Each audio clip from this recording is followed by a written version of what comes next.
Do do do do do do do do do do.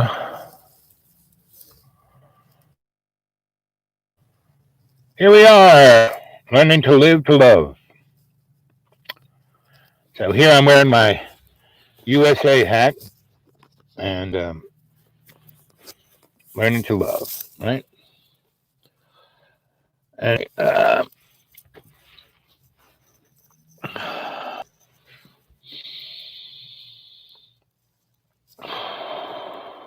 I'm using a mic. They were on sale, so I bought myself one Christmas present. So, can you hear me now? And tomorrow's Tuesday, election day, and everyone's all a Twitter, a flutter, and I'm out in the woods. I don't see anybody, so I'm not like a Twitter or a flutter, right? So you know, my attitude towards 21, from my ability to see trends, um, it's like we have a choice to be a better angel or a worse, or a better self or a worse self, right? And I'm choosing to be my better self, right? So I was looking at people who watch this channel, like yesterday's show. I had about 58 people watch it, and I was on for about an hour and a half, um, and I kind of let's see.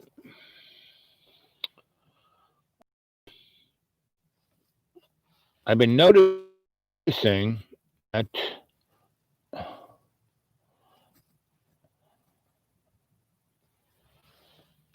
when I go back and look at the show the next day, um, there are a lot less people, and I had about 8 thumbs up, yeah, and about more than 50 people watched, and and now my phone doesn't want to load up my channel. So there's issues with algorithm. The other thing that's interesting, I went to John's channel, and so he has a whole section of my stories. Now I kind of did maybe 40 shows with John, and basically he's only got about 4 or 5 up there of mine. Only the ones that had mega, like the Crone and Jimi Hendrix and David Bowie.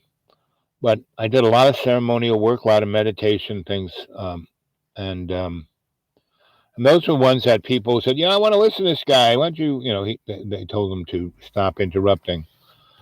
And but the ones that got, that went viral, basically, he didn't. Those are the only ones he put up. All the other ones he didn't. And so then I looked at my channel, and so I said, actually, the things that people really like are my stories, right? So my New Year's resolution this year is to tell more stories, right? So here we are, 4 minutes into it. There's 2 of you there. Anybody got something to say? Well, one of the things, if you look at the difference between John videotaping me telling the stories and me telling them, is that I'm reading the live chat, or I'm trying to, especially if, and you guys are very good. A lot of you are putting it in capital letters so I can actually see it. So I'm going to tell stories and not be distracted by the live chat. You should be chatting away. And after, like, every 15, 20 minutes, when I come to a point in the story that I can take a break, I can then look at what you're all saying. So that's my new motif for 2021, right?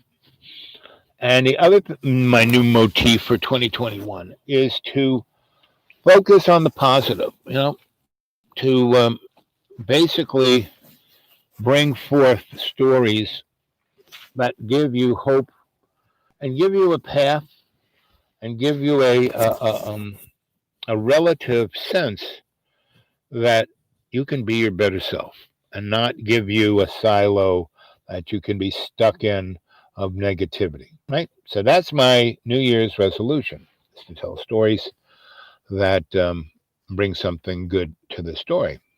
And now they may be like what I'm going to talk to about now is my career as a journalist photographer, and so how I got into it is my dad was high-ranking a colonel in the Air Force, and he always had a photographer. Those guys always have photographers and always taking pictures. And when he was, we were all over the world, and so he's taking pictures of us and mom and all us all lined up, and dad, doing whatever he did, and he liked that. And so when he left the military, he got himself a Rolleiflex and took pictures, but he wanted selfies. He wanted pictures of himself, right? So he handed me the camera, because I was the only one who never said, I don't want to do that. I said, sure. Gave me a Rolleiflex.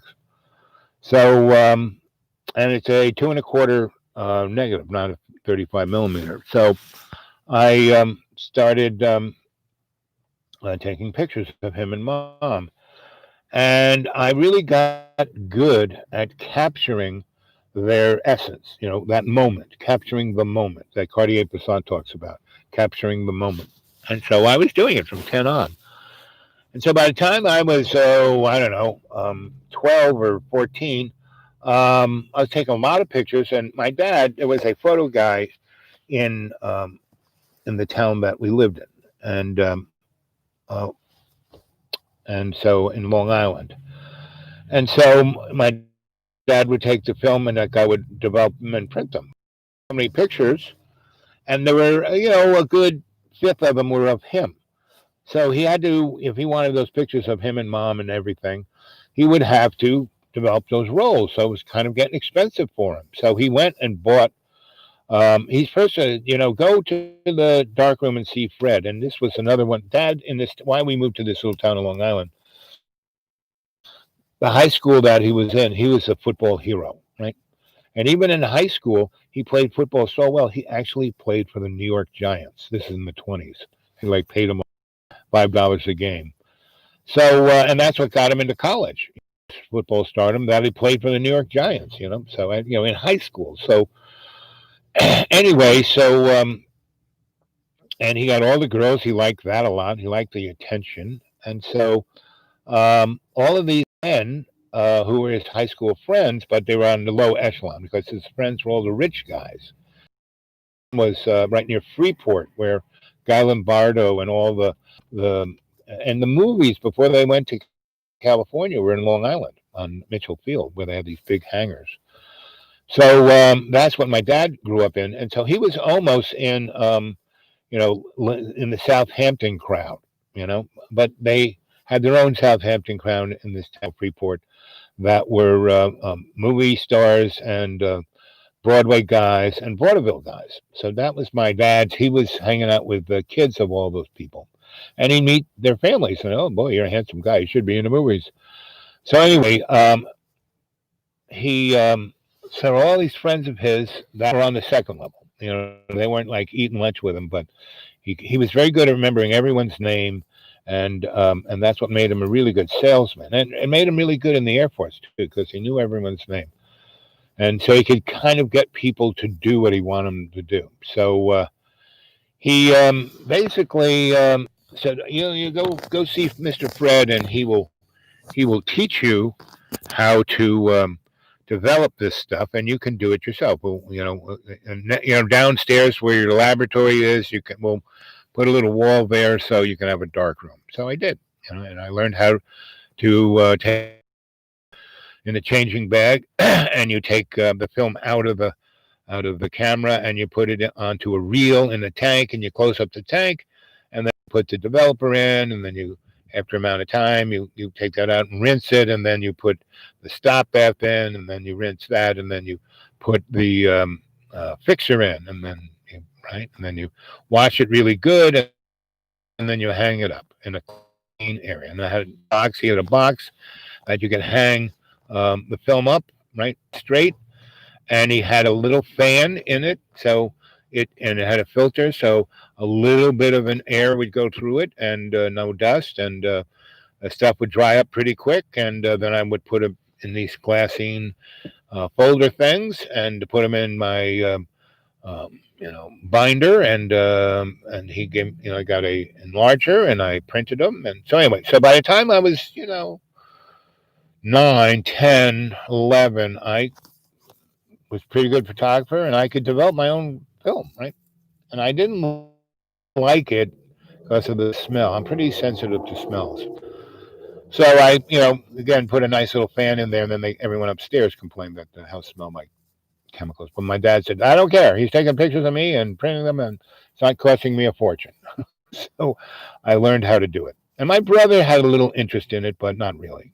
And so I kept taking pictures and taking pictures. And then when I got sent off to the seminary, I took pictures, and they didn't like it because I kept taking pictures of how poorly they were treating, like at Canterbury, they had a staff, the people working on the farm, the people working in the kitchen, the people work on the grounds, people fixing things, and they were indentured servants, and they had been there for generations, and they couldn't get out. They were like slaves, right?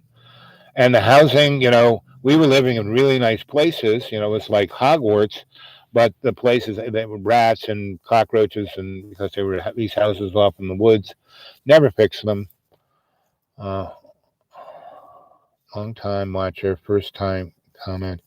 Have you considered going to Mexico for your medical treatments? It's not like they cost, it's just a general doctor to take care of me, so I'm not going to, yes, if I had some real severe things, all the things I have, you're not getting rid of, diabetes. You're not going to get rid of Charcot legs. You're not going to get rid of all the things I have. They're medicines that kind of placate it, but and I'm a healer myself. So what I have is basically what my parents had. So I had a